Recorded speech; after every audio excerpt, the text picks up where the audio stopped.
Hello everyone, I'm Otis. Welcome back to my channel today. In this video, I will guide and show everyone how to use hundreds of TikTok accounts to upload videos simultaneously. Okay, let's get started. First, we will go to the Tools section. Then we will select the Video Upload section. Select the accounts you want to post to. Next is the interval between two actions, from 5 to 10 seconds, and we will configure direct video uploading right here in this tool. I will choose a video, then we save it. Next, each account will upload one video, without duplicates. Next are hashtags. I won't be using hashtags here, and the post will be public. Below, there will be many more options for you to choose from.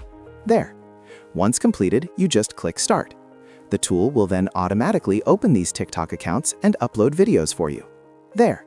Okay, so my guide ends here. If you find this video good and helpful, don't forget to give me a like, a comment, and a share. And don't forget, if you want to own the tool I'm using, please message me directly via Telegram or WhatsApp. See you all in the next video.